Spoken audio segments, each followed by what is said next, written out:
자, 누가복음을 보시겠습니다. 누가복음은 누가에 의하여 기록된 예수 그리스도의 복음입니다. 자, 누가복음은 다른 말로 뭐라냐면은 가난한 자의 복음, 성령의 복음, 아녀자의 복음 이렇게 말하는데요.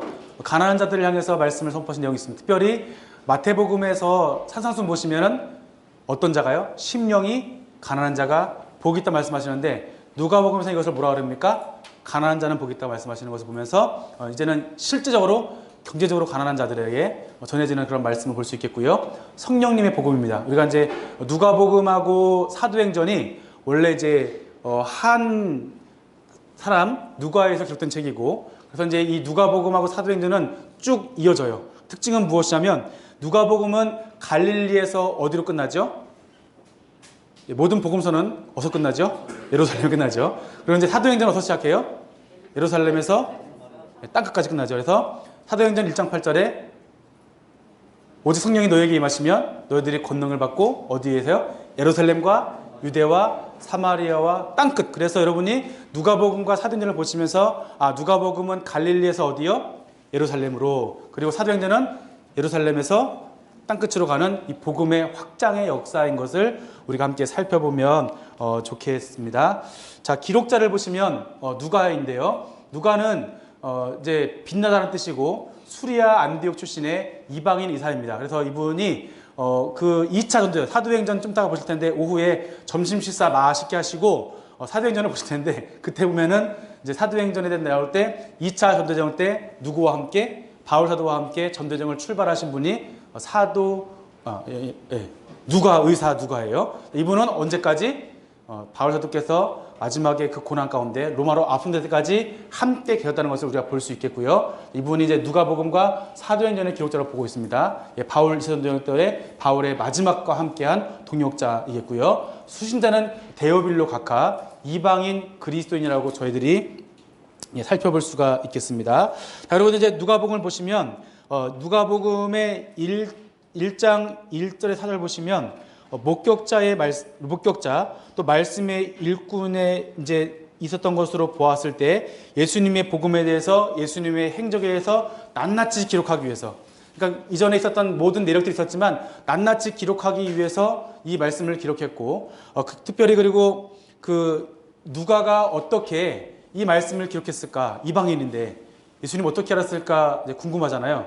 그때면 이제 2차 전도전부터 함께한 이 바울사도와 함께한 누가가 마지막에 3차 전도전 마치고 예루살렘 돌아왔을 때 바울사도가 체포를 당합니다. 그때 가이사랴 감옥에서 2년 동안 있죠. 이때 바울사도와 왕래하면서 또한 이 당시를 바울사도와 함께 아는 사람들에게 소식을 전하면서 이때 예수님에 대한 소식을 이분이 접하게 되었고 마지막에 이방인 대상으로 데오빌로 각하라고 하는 사람에게 이 편지를 전달해 주는 이 모습을 우리가 한번 생각해 볼 수가 있겠지요. 자, 수신자는 데오빌로 각하인데 이방인 그리스도인으로서 아람어에 익숙하지 않은 인물로 우리가 볼 수 있겠고요. 그럼 데오빌로 각하가 누군가라고 봤을 때 로마 황제 도미티아누스의 조카인 클레멘스라고 하는 주장이 있어요. 주장입니다. 자, 그리고 특정 인물이 아닌 교회 공체를 부르는 호칭이라는 주장이 있겠고요. 단어가 데오스, 또 필로스의 합성하는 점을 착안해서 교회 공동체에 하나님 사랑하는 자라고 해서 이제 교회 공동체의 호칭이었다고 볼 수 있겠고요. 또 데오빌로라는 말은 각하라는 이런 존칭에 준하는 로마의 고위 공직자가 있었을 것이라는 걸 보는 거죠. 그래서 이것이 세 번째가 가장 많은 이제 지지를 받고 있습니다. 그리고 배경을 보시면 이방인 독자를 위해서 그리스도의 신앙을 자세히 사례대로 근원부터 살펴보기 위해서 기록된 것이죠. 그러니까 여러분 마태복음 보시면 마태복음은 유대인에다가 어디였죠? 추방당한 유대인들. 이분들이 봤을 때 이방인들 중에 보면 또 역시 이방인인 거죠. 이들 가운데 우리는 정통성이 있는가 봤을 때 우리가 믿는 예수님은 무엇이지? 로마 유대인과 갈등이 있었을 때 어떻게 보면은 예수님은 하나님의 아들이시고 또한 아브라함 다윗의 자손 말하면서 예수님이 진정한 메시아, 역사로 오신 메시아로서 예수님이 하신 일 가르치시고 전파하시고 마지막에 고치신 이러한 사역을 제자들 삼으셔서 함께 나가면서 이제 땅끝까지 복음을 전파하는 것이 유대인에게 주었던 이러한 사명이 마태복음을 한다면 누가복음은 좀 달라요. 누가복음은 이방인이요. 이방인은 예수님과 상관이 있을까 없을까요? 예, 있지요. 있어요. 우리는 있죠. 우리는 이방인입니까? 우리는 선택된 유대인입니까?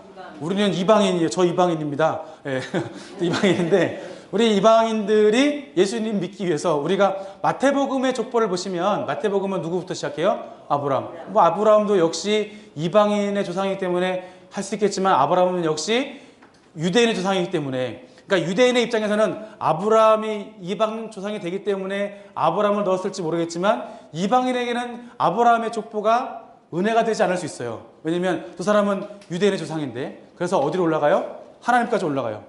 그래서 누가 족보는 나는 하나님의 자녀구나가 되는 거예요. 그래서 이제 누가복음의 족보가 어디까지 올라가요? 하나님까지 올라간다는 것이죠.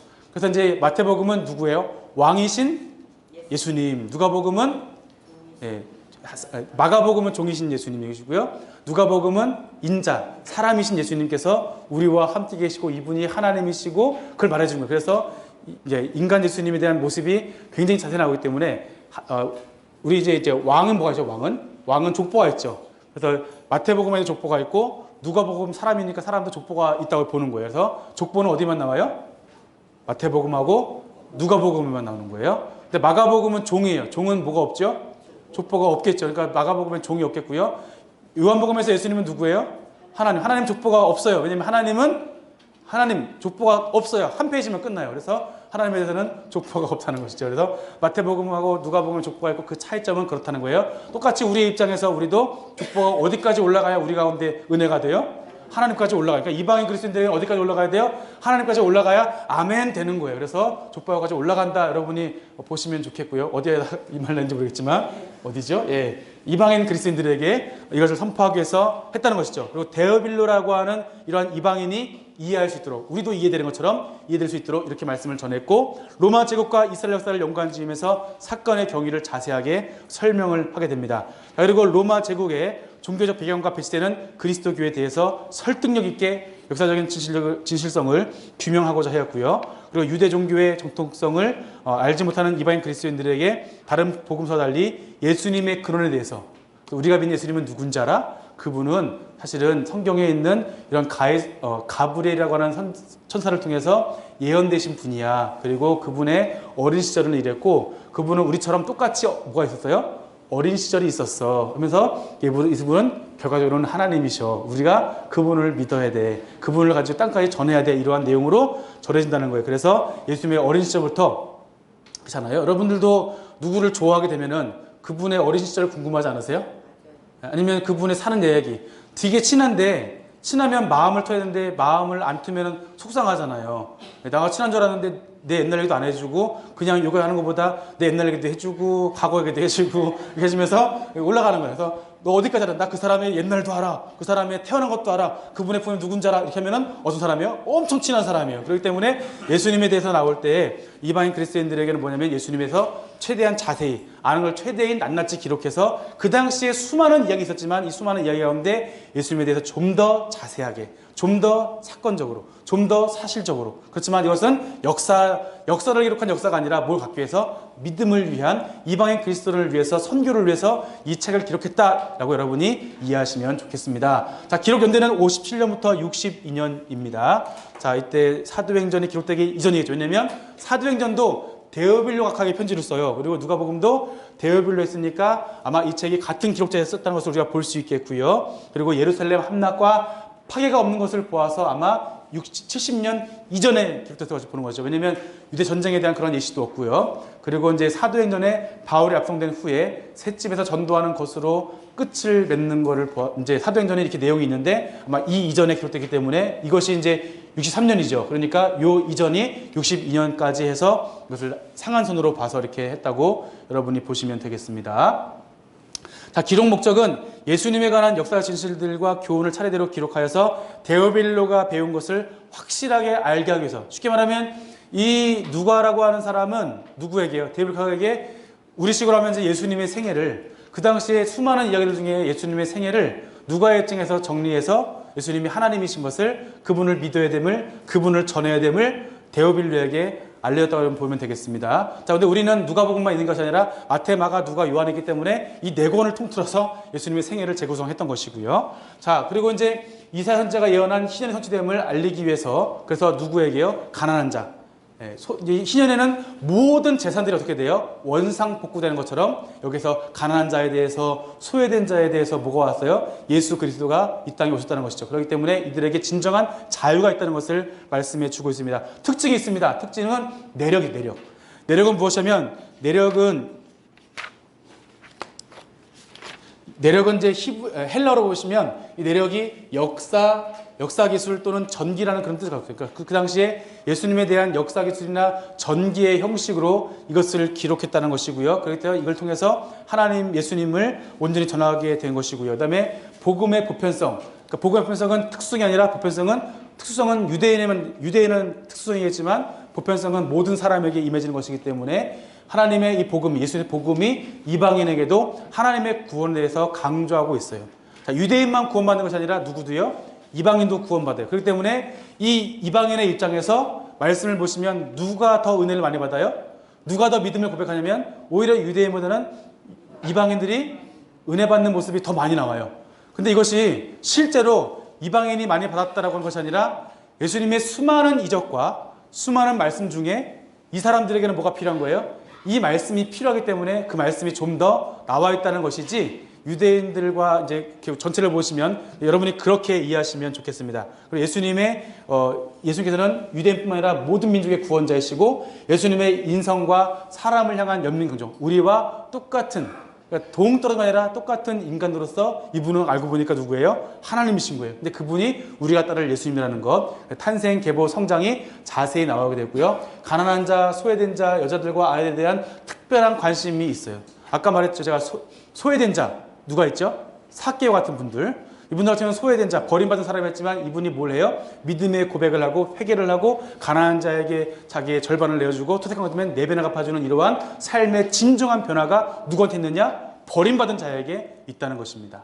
자, 그리고 이제 성령의 역사에 대해서 항상 여기서 기도와 학문제, 기도를 통해서 성령님 역사하셔서 그 역사를 이루어 가시는 하나님의 모습이 나타나 있고 그리스도의 구속사역과 이사야 53장과 40에서 66장 말씀을 언급하고 있고요. 갈릴리에서 예루살렘의 전도 여정이 길게 확대되어 기록하고 있어요. 특별히 마태, 마가, 누가복음 가운데 요한복음은 유월절 나와요. 좀 더 설명드리겠지만 유월절은 절기에 대한 부분이 있어요. 절기. 유월절에 절기에 대한 부분이 있겠고 그다음에 누가복음에서는 특별히 이것이 일정이 갈릴리부터 예루살렘에 올라가는 이러한 여정 가운데 있기 때문에 이것이 아까 말했던 전기의 형식으로 이것이 기록된 것이고 이것이 누가복음이 좀 유일하게 전기의 형식으로 되었다는 걸 여러분 보시면 되겠고 문학적으로는 세모 문체와 헬라어 고전의 문체가 조화를 이루고 있고요. 히브리어 용어를 헬라어로 바꾸어 기록돼요. 왜냐하면 번역을 했죠. 그래서 이것을 이 사람들이 이해하기 쉽게 헬라어로 바꾸어서 기록되었고요. 데오빌류에게 헌정된 누가 행전. 원래는 이제 누가복음 사도행전이 원래 한 권의 책으로 보는 분들도 있습니다. 첫 절에 보시면 읽겠습니다. 우리 중에 이루어진 사실에 대해요. 다시 말하면 사실이에요. 이게 예수님이 나타나신 것이 사실이라는 것을 말씀해 주고 있고 끝에 보시면 늘 성전에서 하나님을 찬송하니라는 말씀을 통해서 예수님께서 우리에게 역사로 오신 예수님, 그 예수님을 바라볼 수가 있겠습니다. 자, 그 다음에 예수님께서는 온 땅의 구세주 예수 그리스도. 그러니까 온 세상이 뭐냐면 온 세상도 되지만 여기에는 누구도 포함되는 거예요? 우리 연약한 자들, 이방인들, 우리가 법은 만인에게 평등하죠. 그것처럼 예수님의 복음도 어떻게 평등한 거예요? 만인에게 평등한 거예요. 누구에게? 믿는 자에게 만인에게 평등한 예수 그리스도의 복음. 유대인에게 주는 복음이 아니라 이방인에게도 역시나 역사하시는 하나님. 이방인도 사랑하시고 이방인도 구원하시는 하나님. 너무 부러우셨잖아요. 예수님 너무 부러운데 그분이 정말 우리 이방인도 사랑하실까라고 했을 때 이방인도 사랑하신다는 것을 말씀해 주시는 내용이 누가복음이라고 볼 수 있겠고요. 자, 이제 누가복음 보시면 먼저는 이렇게 누가복음 몇 장이라 했죠?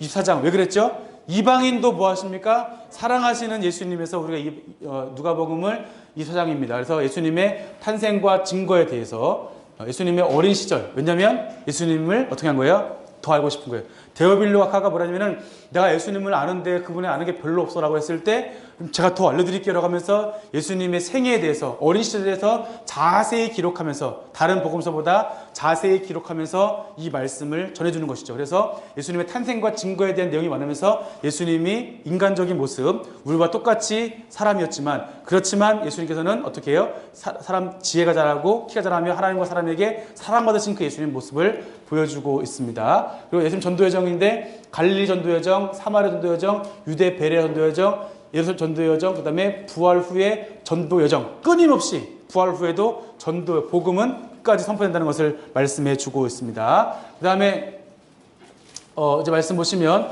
누가복음 1장부터 우리 4장까지 보시면 어떤 말씀이냐면 우리 중에 이루어진 사실에 대하여 뭐가 있죠? 목격자, 말씀을 처음부터 목격한 사람이 있는 거예요.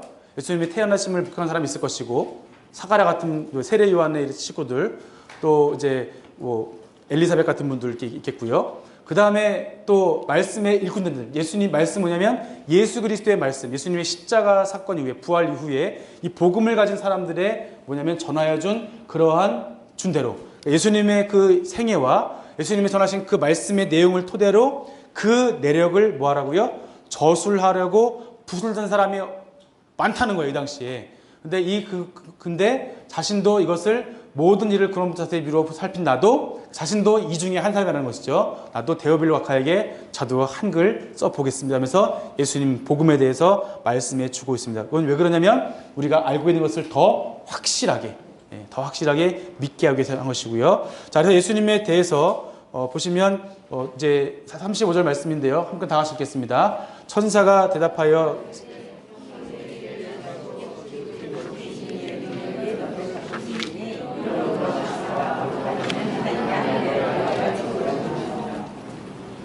이것은 예수님의 이제 수태예고에 대해서 말씀하시는데 천사가 말씀하신 것은 성령님께서 임하시고 하나님 능력이 덮어서 이제 하나님의 아들이라 부르실 것이라고 말씀해 주고 있습니다.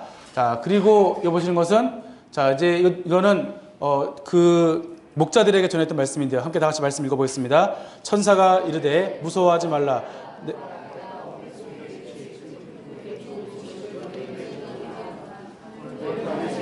너희를 위하여 구주가 나셨으니 곧 그리스도 주시니라. 너희가 강보에 쌓여 구유에 누워 있는 아기를 보리니 이것이 너희에게 표적이니라 하더니. 아멘.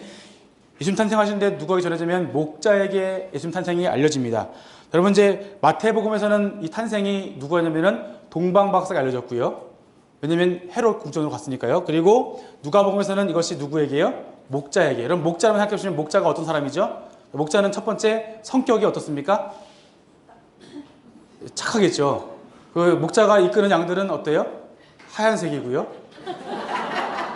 그렇지만 사실은 이 목자는 성격이 거칠어요. 다윗이 착했죠. 옛날에 착했겠죠. 착했습니다. 근데 그분이 이제 사자를 때려잡을 때는 착했을까요? 사자야 그러면 안 되가 아니라 사자를 때려잡아야죠. 목자들도 그만큼 밤새 생명을 지키는 거예요. 누구 생명을? 양의 생명을 지키는 이러한 목자.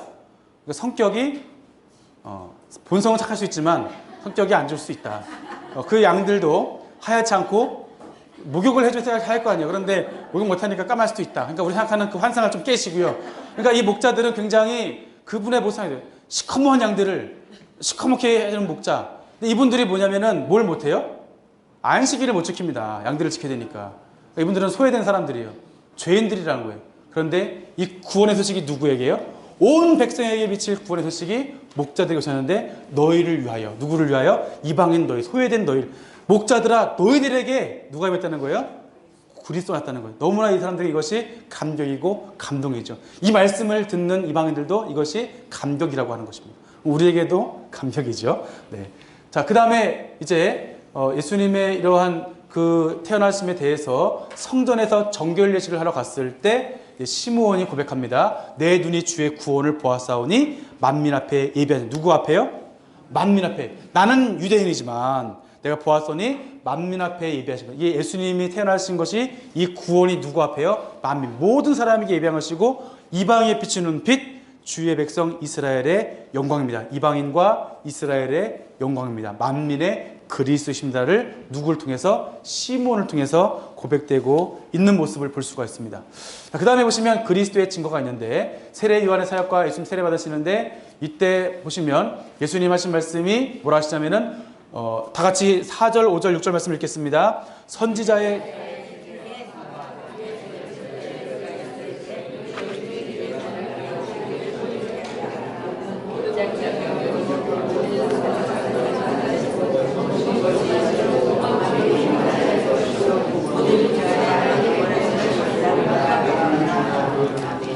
아멘. 자, 이 말씀 보시면 세례 요한이 말하는 건 뭐냐면 모든 골짜기가 메워진다는 거예요.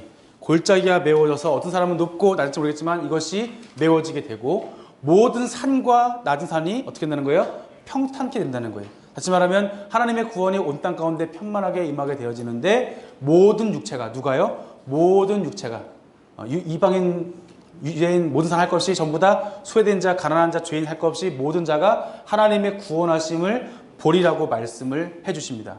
그리고 하나님의 증언은 무엇이냐면 너는 내 사랑하는 아들이요 내가 너를 기뻐한다 말씀하시면서 하나님이 온 땅을 위해서 오신 그리스도를 기뻐하신다는 것을 볼 수가 있겠습니다.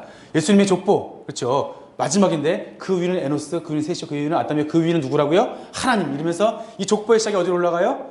하나님까지 올라가는 거예요. 하나님부터 내려오는. 근데 마태복음은 위에서 아래로 간다면 마가복음은 어떻게 되는 거예요? 누가복음은 아래서부터. 이 예수님 어떻게 시작했지면서 천천 올라가는 거예요. 올라갔더니 누구예요? 위에 누가 있냐면 하나님까지 있다는 거예요. 그래서 우리에게 정말 기쁜 소식이고 구원의 기쁜 소식이라는 거예요. 누구인 나에게? 이방인 나에게. 나는 유대인이 아니었는데, 나는 버림받은 줄 알았는데 나는 하나님의 구원의 은혜를 입은 사람이라는 것을 여기서 고백을 하게 되는 것이죠. 그래서 족보가 굉장히 은혜롭다는 거예요. 성경에 나오는 족보는 우리는 이 족보가 나올 때 힘들어합니다. 눈이 깜빡깜빡거려지고 굉장히 힘들고 넘기고 싶어요. 아, 그 사람이 그 사람 같고 이름이 똑같잖아요. 그런데 또 역대상에는 몇 장 있죠? 9장이나 있고 되게 많잖아요. 마태복음에 있고 여기도 있고. 그래서 여기를 어떻게 해요? 살짝 넘기죠. 그러면은 성경 통독할 때 시간이 단축돼요. 그러니까 되게 읽기 힘들지만 시간 찰 때 굉장히 좋은 게 족보인데, 그렇지만 족보를 이분들이 봤을 때 이 족보가 어떤 거예요? 족보는 구원의 기쁜 소식이라는 거예요. 역대기의 족보는 뭐예요? 나는 하나님께 버림받지 않았다. 하나님은 지금까지 우리를 지키시고 하나님은 우리를 통해서 하나님의 성전을 통해서 하나님의 새로운 나라가 우리를 통해서 시작될 것을 말씀해 주는 거 하면, 누가복음에서는 이러한 족보를 통해서 예수 그리스도의 그러한 복음이 나에게만 있는데 이 복음은 하나님께서 정하신 것이라는 것을 이분들이 고백할 수밖에 없다는 것이죠. 그 다음에 예수님이 시험 받으시는데 이때 예수님께서 어떻게 해요? 성령의 충만함을 입어. 시험만 아니라 마태복음 보면 어떻게 해요? 하나님의 영에 이끌리어. 누가복음에서는 성령의 충만함을 입어 또 성령님에 이끌려서 시험 받는 거예요. 그래서 이 사람들 가운데 있었던 모든 시험이 버릴 것이 아니라 어떻게 하는 거예요? 하나님께서 성령이 계시는 시험이기 때문에 여기서 예수님처럼 또한 잘 견뎌낼 것을 말씀해 주시죠. 강조점 뭐냐면 예수님의 모든 역사가 성령님을 통해서 진행되었다는 거예요. 지금에 있는 역사도 성령님을 통해서, 예수님의 역사도 지금 이방인 그리스도인들도 성령님에 이끌려서 진행되고 있다는 것을 고백을 할 수 있다는 것이죠. 자, 그래서 이제 예수님의 세 가지의 시험이 있었고요. 그 다음에 이제 갈릴리 전도 여정을 떠나십니다. 자, 정리상 보시면 먼저 사역의 시작과 나사렛 배척 당하시는데, 자, 예수님께서 이사야 61장 말씀을 통해서 자신의 사역 선언문이라 그러죠. 이걸 다 같이 한번 말씀을 읽어보겠습니다. 시작.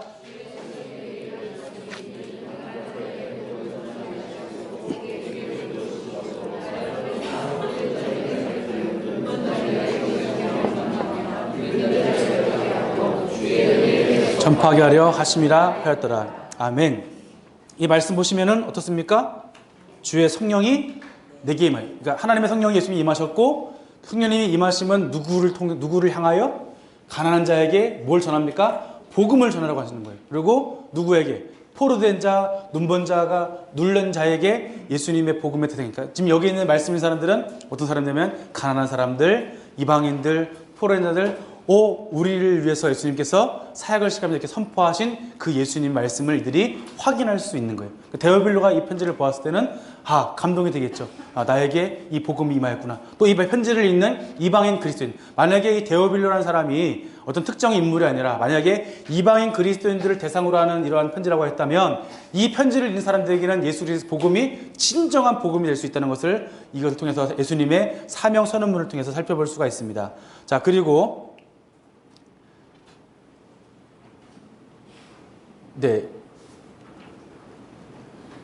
그다음에 1차 이제 갈릴리 사역을 보시면 귀신 들린 자를 고치시고 또한 그 베드로의 장모 10명을 고치시고 이러한 사역을 하시는데, 자, 이제 예수님의 말씀을 전파하실 때 어떤 일이 벌어지냐면 이제 다 같이 말씀 읽겠습니다. 나타난 예수여, 우리와 당신과 무슨 상관이 있나이까? 우리를 멸하려 왔나이까? 나는 당신이 누구인 줄 아노니 하나님의 거룩하신 자이니이다. 자, 이렇게 보시면서 예수님을 누가 알아봐요? 귀신들이 알려주고, 또 이러한 귀신 들린 자에게 예수님이 뭐 하신다는 거예요? 직접적으로 치료하시고 자유케 하신다는 거예요. 이방에 있는 사람들에게, 이전에 있었던 그 어려운 사람들의 이 모습을 통해서 예수님께서는 이러한 귀신 들린 자도, 예수님께서는 심지어 누구도요?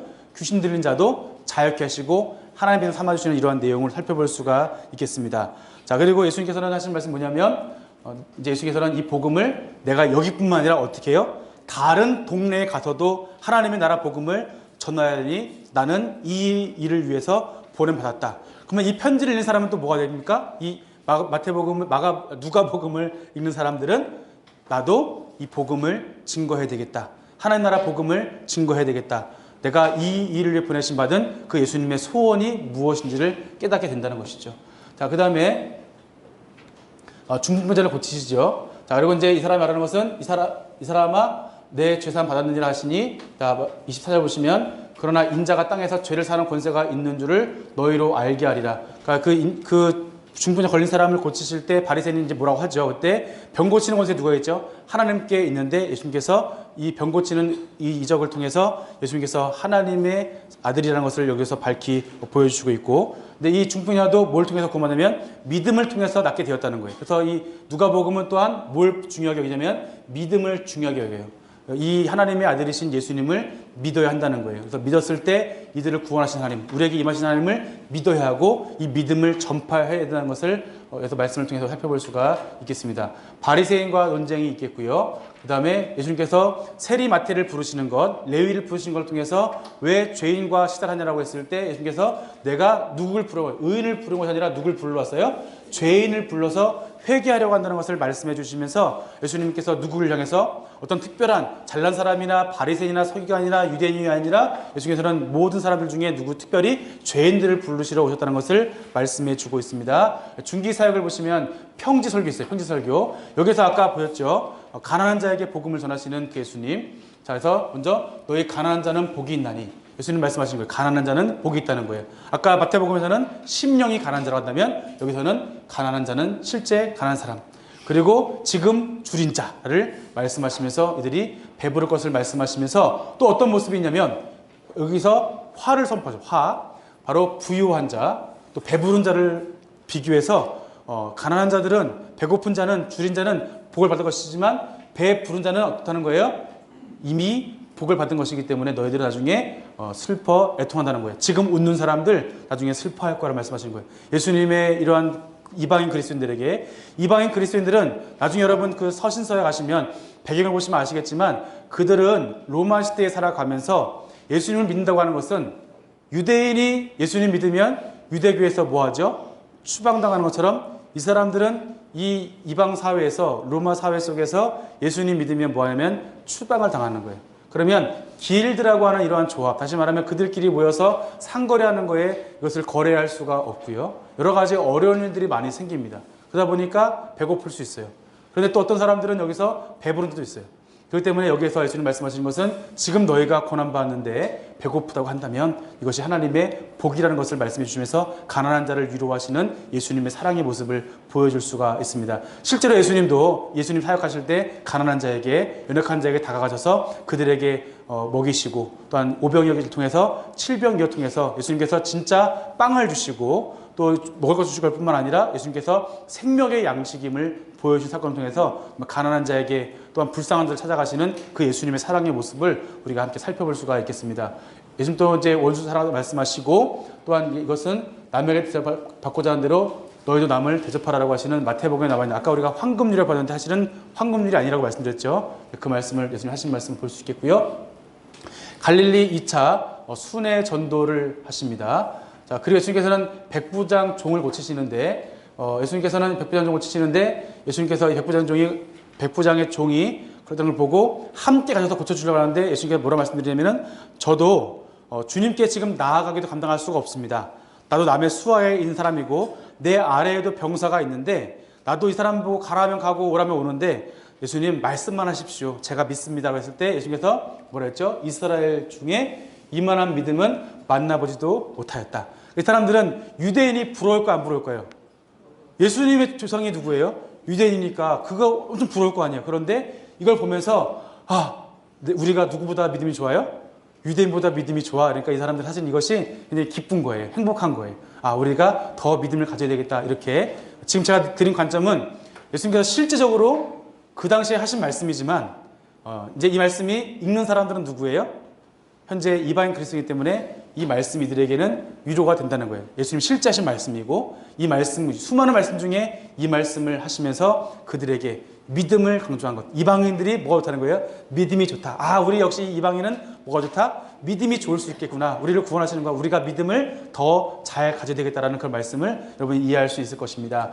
그 다음에 향유 부은 여인에 대해서 말씀하시면서 이 여인이 누가예요? 누구냐면 대상이 여인이에요. 여인도 소외받는 계층이지만 이 여인이 예수님께 진짜 감사해 주는 사람이 누구냐면 남자도 아니고 유명한 사람도 아니고 이 당시에 소외받는 그 여인이라고 하는 것. 근데 이 여인은 작게 드린 것이 아니라 그 향유를 그러니까 1년 동안 월급이 될 수 있는 그런 향유를 예수님께 부어드림으로 인해서 그 감사를 표시했던 진짜 예수님께 감사하는 사람이 누구라는 거예요? 연약한 여인이라는 것을 볼 수가 있겠습니다. 소외된 여인이 예수님께 감사의 고백을 드렸다는 것을 살펴볼 수가 있겠습니다. 그래서 하신 말씀이 뭐냐면 너희들은 내 머리에 감람유도 붓지 않았거늘 그는 향유를 내 발에 부었다라고 하는 것이죠. 이 말씀을 보면은 이 여인의 믿음이 어떠한지를 살펴볼 수가 있겠고요. 그 다음에 우리가 보는 것은 후기 사역을 보시면 베드로의 신앙 고백과 1차 순환 예고입니다. 하나님의 그리스도이심이라고 베드로가 고백하고 베드로의 이런 고백 후에는 다 전부 뭐냐면 그때부터 예수님의 순환 예고가 나온다는 것을 기억하시면 되겠습니다. 그러면 이것이 몇 년 차면 3년 차라고 볼 수 있겠지요. 자, 그래서 예수님께서는 이시야서 말씀하시는데 다 같이 말씀 읽겠습니다. 또 무리에게 이르시되 아무든지 나를 따라오려거든 자기를 부인하고 날마다 자기 십자가를 지고 나를 따를 것이니라. 누구든지 제 목숨을 구원하고자 하면 잃을 것이요 누구든지 나를 위하여 제 목숨을 잃으면 구원하리라. 아멘. 바로 이제 이 말씀을 통해 보면은 예수님께서는 예수님을 따라와야 한다는 거예요. 믿음을 지키기 어려운 상황입니다. 그러니까 지금 이 마태, 마가, 누가, 요한 전부 다 보시면 아시겠지만 믿음을 따르기가 다 어려워요. 우리 대한민국뿐만 아니라 어느 나라든지 예수님 믿는 것은 다 힘듭니다. 그런데 우리는 그 예수님을 따라가야 하는 거예요. 다만 이 상황이 다르기 때문에 복음서가 다르게 기록됐다는 것이지 이 말씀의 내용은 뭐냐면 예수님을 따라가는 것은 힘들다는 거예요. 이 다음 사람. 왜냐하면 삶의 상황이 그랬다는 것이죠. 타협할 수밖에 없고 타협하면 쉽지요. 내가 예수님도 섬기고 이방신 섬기면 너무 쉽겠죠. 그렇지만 이것은 뭐냐면 하나님이 가장 싫어하시는 우상 숭배가 되는 것이죠. 또 조금만 섬기거나 그것도 또 있을 수 없는 일이에요. 내가 하나님을 사랑하되 목숨을 다해 섬기라고 하시는 하나님 말씀처럼. 그러나 예수님을 따라오려거든 자기를 부인하고 날마다 뭘 뜻하는 거예요? 십자가를 지는 삶을 살아야 되는 것이죠. 그러니까 이상 사람들도 복음을 접해들고 복음껏 살아갈 때 이분들은 역시나 생명의 위협, 목숨을 잃는 위협이 있다는 것이죠. 예수님께서는 이 말씀을 하시면서 이들에게 예수님을 따라와야 될 것을 권고하십니다. 자, 예수님께서 또한 이제 구름 속에서 이제 변화의 사건을 말씀해 주시고 있고요. 또 제자들끼리 자리다툼합니다.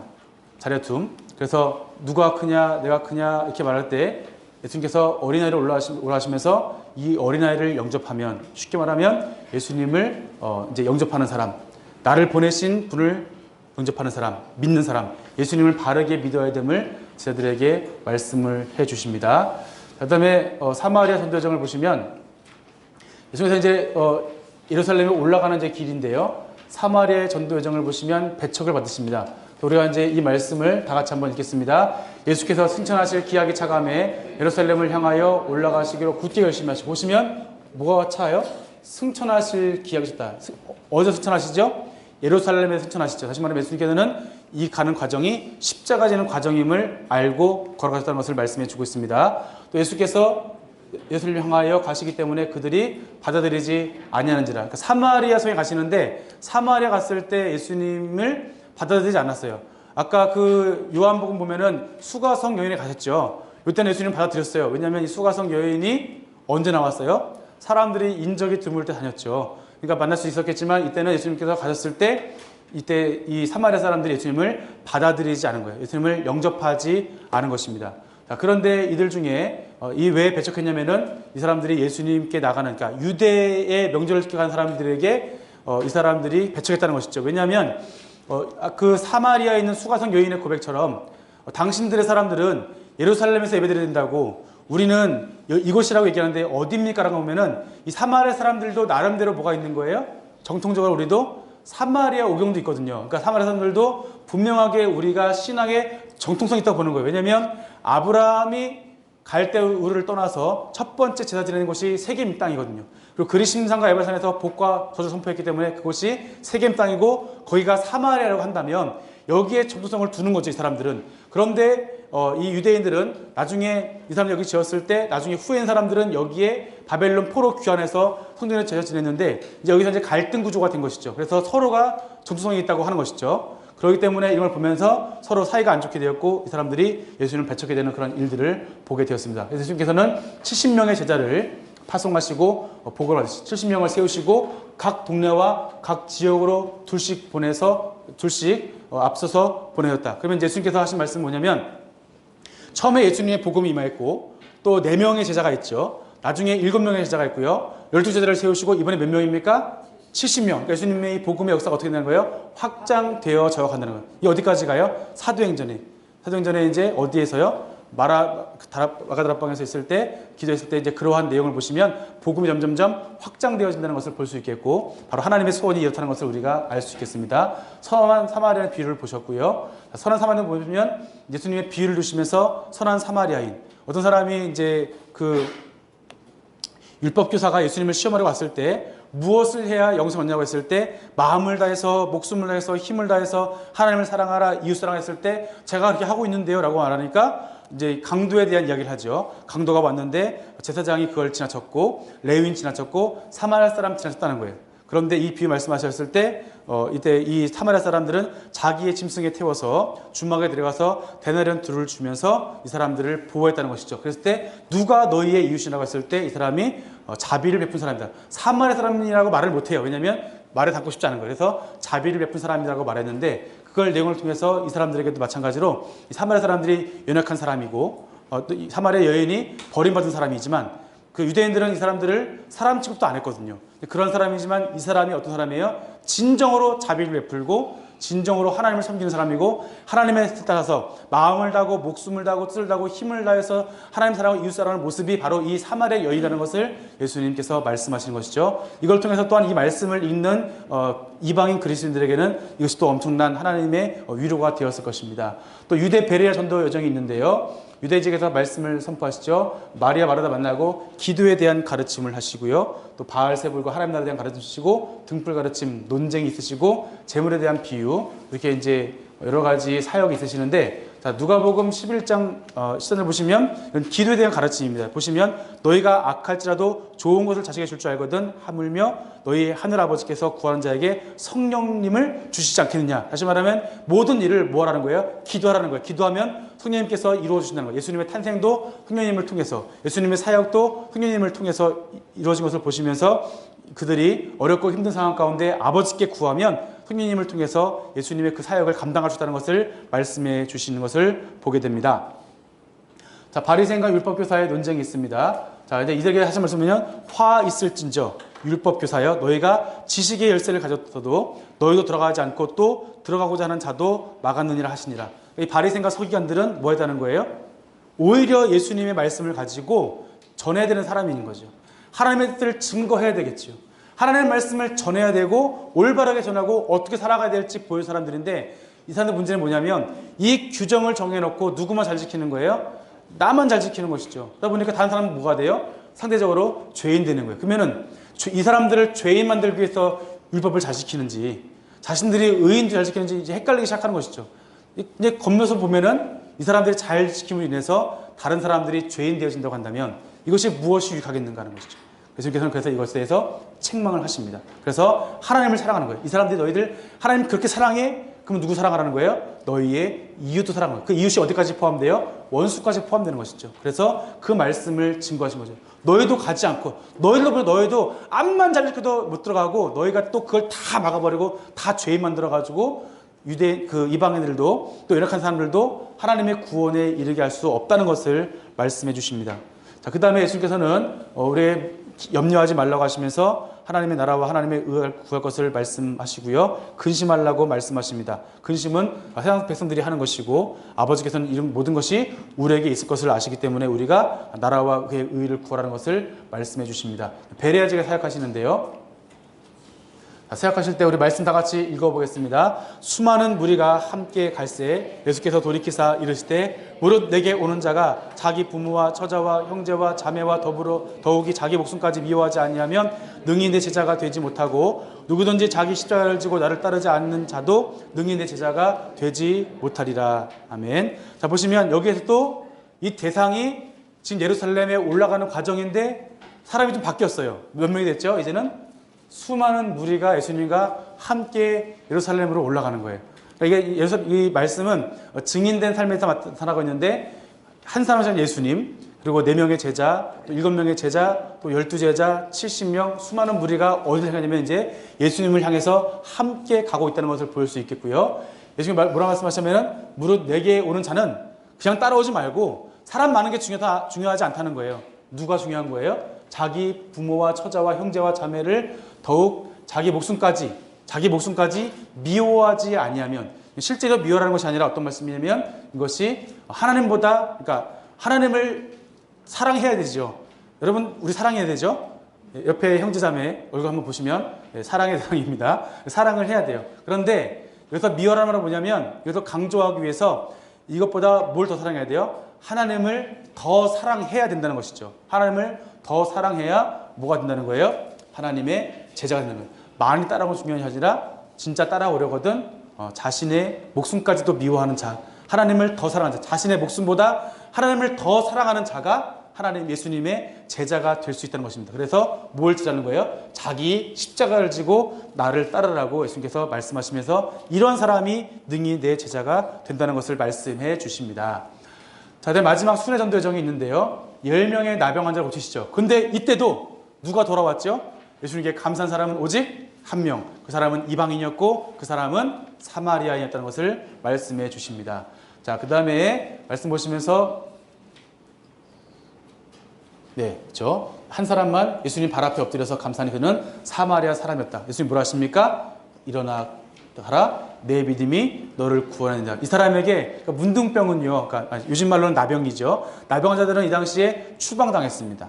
왜 추방당하냐면 그러니까 이 사람들은 진에서도 그 진영에서도 추방당했어요. 왜 그러냐면 이 사람들이 거기 사는 존재로만 해서 성막이 아니라 아예 공동체에 사는 것만으로 해서 이 사람들의 공동체가 오염될 수 있기 때문에 추방당한 사람이에요. 자, 그래서 제사장에게 보이고 만약에 다 났으면 제사장에게 보이고 깨끗함이 되었으면 제사장이 인정을 해주면 다시 공동체에 들어올 수 있었는데 예수님께서 뭐냐면 이 사람들에게 가라는 거예요. 가서 제사장에게 보이면 나을 것이라는 거죠. 근데 10명 중에 10명 갔는데 이 사람들이 나았을까 안 나았을까요? 나았겠죠. 안 나았으면 예수님 갔는데 안 났는데요 라고 했겠죠. 근데 다 나았기 때문에 너무나 기쁜 나머지 어떻게 가야 돼요? 사랑하는 엄마 아빠도 보고 싶고 또 식구들 보고 싶으면 달려갔겠죠.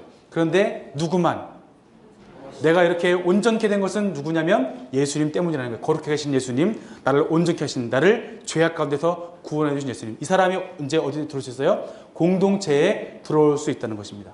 물론 율법적으로는 그 사람들이 9명의 사람들이 율법적으로는 정결한 사람이 됐을지 모르겠습니다. 하지만 예수님께서는 뭘 보시냐면 그 예수님을 고쳐주신 분이 누구인지 알고 예수님께 감사한 그 사람이 뭔 사람이에요? 그 사람이 구원받은 사람이라는 것을 말씀해 주십니다. 자, 이제 누가복음 보시면 또 18장에 보시면 12제를 데리시고 우리가 예루살렘에 이제 올라간다는 거, 올라가는데 선지자를 통해서 기록된 것이 인자에게 응한다는 걸 말씀해 주시고, 인자가 이방인들에게 넘겨져 희롱을 당하고 능욕을 당하고 침뱉음을 당할 것이라는 것을 말씀해 주신다. 예수님의 순환 예고를 하시는데요. 그들은 채찍질하고 그를 죽일 것이나 그는 3일 만에 살아나리라는 예고의 말씀을 해주십니다. 삭개오 말씀입니다. 삭개오 말씀 보시면 삭개오가 예수님 만났지요. 키가 작은 삭개오. 삭개오는 키가 작아 예수님 보이지 않았지만 예수님 보기에서 뽕나무 위에 올라갔고요. 예수님 봤을 때 예수님이 그 사람을 본 거죠. 삭개오야 내려오라. 그러니까 이 죄인들을, 자신은 키가 작은 뿐만 아니라 소외됐기 때문에, 세리라는 직업 때문에 매국노라 부르게 되었지만, 이 매국노가 그래도 이 소외받은 사람이 예수님 만나기 위해 올라갔을 때 예수님께서 먼저 불러주신 예수님, 그 예수님의 사랑을 말씀해주고 있고, 말씀하신 것은 이 삭개오가 예수님 대접하는 걸 통해서 이렇게 말씀드렸을 때 오늘 구원이 이 집에 이르렀다는 것이죠. 변화된 삶, 회개하는 삶, 삭개오의 회개를 말씀해 주고 있습니다. 연약한 자의 회개를 말씀해 주시는데, 인자에 온 것은 잃어버린 자를 찾아 구원하라 하십니다. 삭개오가 구원의 백성이 되었음을 말씀해 주십니다. 그리고 이제 예루살렘의 전도 여정이 있는데요. 예루살렘에 입성하시고 또한 성전을 정결케 하시고 또 논쟁 여러 가지 있겠고요. 그다음에 유다의 배반과 모의, 그다음에 유월절 반찬과 배신과 불에 대한 재판, 죽음, 십자가의 죽으심에 대한 이러한 내용이 이 가운데 있습니다. 자, 그리고 이제 포도원 주인에 대한 말씀이 있는데, 이 포도원 주인에 대해서 하신 말씀 중에 뭐냐면, 포도원이 주인이 타국에 가가지고 사람을 보내서 소출의 얼마를 바치게 하려고 했는데 처음에 보냈을 때 때리게 되었고요. 두 번째 종을 보내니까 종을 몹시 때리고 능욕하게 되었고, 세 번째 보냈더니 상하게 하였고, 네 번째 혹시나 해서 아들을 보내었는데 아들을 존대하지 않고 아들을 죽였다는 것이죠. 결과적으로는 예수님께서 선지자를 보내시고 예언자를 보내주셨지만 이들이 예수님의 하나님의 사랑을 기억하지 않고 예언자들을 때리고 죽이고 상하게 된 걸 통해서 이제는 그 아들, 스스로 있는 아들도 죽을 것이라는 것을 말씀해 주고 있습니다. 그렇다면 예수님께서는 이 땅에 오신 목적은 뭐냐면 하나님의 그 사랑을 알아주기 원하는 거예요. 말씀처럼 나를 존대할 것 같았으나, 예수님 오시면은 되었겠죠. 예수님께서 십자가 지신 것을 아셨을지 모르겠지만 더 중요한 건 뭐냐면 예수님의 오심으로 인해서 백성들이 회복하는 것이 예수님의 소원이었다는 것입니다. 예수님이 이 땅에 오심은 우리를 화해하시고 또 구원하시기 위한 것이라는 걸 여러분이 보시면 좋겠고요. 자, 그 다음에 이 대사들을 이제 보시면 예수님께서 서기관들 제사장들이 예수의 이 비유는 자기들을 가리켜 말씀하신 줄 알고 즉시 잡고자 하되 백성을 두려워하는 거예요. 그러니까 이제 이 말씀 듣고 우리가 지금 예수님을 죽이려 한다는 것을 알고 이제 이 빗대 바라니까 기분이 나쁜 거죠. 그래서 이제 예수님을 죽이려고 하는 그 모습을 통해서 사람들이 예수님을 따라가게 되니까 이들이 두려워하게 됐다는 말씀을 보여주시고요. 그 다음에 이제 가난한 자들의 이 헌금, 과부의 헌금인데 부자들이 헌금을 얻지만 가난한 자에게 2렙도 넣었는데 이것이 그 사람의 전부를 드렸다는 거예요. 부자들이 아니라 가난한 자가 진정한 믿음을 가졌다는 것을 여기서 보여주고 있습니다. 자, 그 다음에 이제 마지막에는 말세에 대해서 스스로 조심하라고 말씀하시죠. 그래서 마지막 때에 방탕하지 말고 술 취하지 말고 생활의 염려로 마음이 둔하지 말고 그날이 너에게 속히 만나는 것이죠. 그래서 온 지구상에 거는 모든 사람에게 임할 것이기 때문에 이것을 모든 일, 장차의 모든 일들, 내가 말하는 이 모든 것들을 피하고 인자 앞에 서도록 항상 기도하고 깨어있으라. 우리가 마태복음, 마가복음에서는 뭐라 했죠? 깨어있으라. 근데 누가복음에서는 뭐라 그랬죠? 기도하며 깨어있으라 라고 하는 것을 말씀해 주십니다. 그 다음에 그 마지막 금요일 날 말씀을 통해서 보시면 누가복음 23장 43절 47절 읽겠습니다. 예수께서 이르시되 내가 진실로 내게 이르노니 오늘 내가 나와 함께 낙원에 있으리라 하시니라. 백부장이 된 그 일을 보고 하나님께 영광 돌려 이르되 이 사람은 정녕 의인이었도다 하고. 아멘.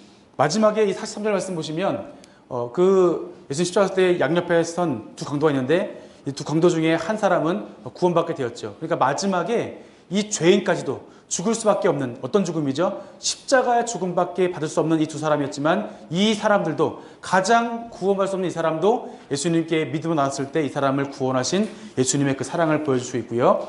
백부장이 이 된 일들을 보고 이 사람은 정녕 의인이었다. 누가 인정하는 겁니까? 우리 백부장. 백부장이 누굽니까? 이방인이죠. 이방인인 백부장도 예수님을 인정하고 고백하게 되었다는 것을 말씀해 주고 있습니다. 그리고 전도 부활로 여정을 보시면 이 중에서 부활의 예수님을 만난 여인들이겠고요. 자, 그리고 엠마오 도상에서 부활하신 예수님 만나고 11제자 나타나시고 승천과 능력을 약속하시는 모습이 있는데, 먼저 우리 27절 말씀 보시면 이 말씀에서 예수님께서 자신을 계시하시고 부활하시면은 다시 나타나서 하신 말씀은 이에 모세와 모든 선지자의 글로 시작하여 성경에 쓴 바 자기가 가는 것을 자세히 설명하였다. 예수님에 대해서 제자들에게 이제는 하나님의 말씀을 자세히 알려주셔서 그들이 예수님이 누구신지 알게 해주다는 것이죠. 그리고 누가복음 24장 44절부터 48절 보면 다 같이 말씀 한번 읽어보겠습니다. 또 이르시되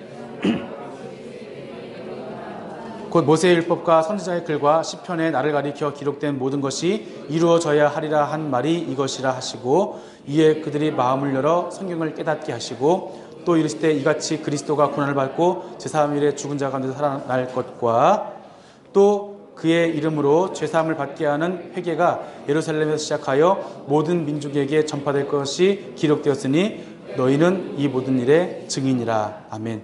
예수님 말씀을 전해주시고요. 전해주신 말씀이 예수님이 설명했을 때 그때 그들이 어떻게 해요? 마음을 열어서 성경을 깨닫게 하셨다는 거죠. 다시 말하면 이 성경은 이 안에 기록된 것은 누구에 대한 하나님의 사랑에 대한 내용이죠. 이 말씀을 예수님 가르쳐 주셨고 이 말씀을 가르쳤을 때 이들이 마음을 열어서 깨닫게 되었고요. 그래서 예수님의 이 모든 일들을 알게 되었고 이들이 이 하나님의 사랑은, 우리를 구원하신 하나님의 사랑은 모든 민족에게, 온 세상에, 온 천하에 전파될 것을 말씀하시면서 너희는 이 모든 일의 누구라고요? 증인이라 말씀하시는 거죠. 사도행전 1장 8절 보시면 오직 성령이 너에게 임하시면 너희가 권능을 받고 예루살렘과 온 유대와 사마리아 땅까지 이르러 내 증인되라는 것이죠. 바로 이 증인된 말씀. 누가복음에서는 예루살렘 승천하시는 예수님께서 마지막 제자들에게 분부하시면서 너희들이 이 모든 증인이다. 그러므로 뭐 하라는 거예요? 이 복음을 땅끝까지 전해야 될 사명. 근데 그 사명을 받는 자가 누구예요? 이방인 그리스도인이라는 거예요. 이방인 그리스도, 너희들은 소중한 사람들이야. 하나님부터 시작된 너희들이 이방인, 가난한 자나 연약한 자나 병든 자나 여인이나 또는 뭐 세리나 죄인 상관없이 다 예수님께서 사랑하시고 너희들을 부르셔서 그들을 통해서 믿음을 고백하게 하시고 그 고백된 믿음을 통해서 이제 예수님을 전해되는 이러한 증인이라는 것을 누가복음을 통해서 우리에게 말씀해 주십니다. 누가복음을 마치겠습니다.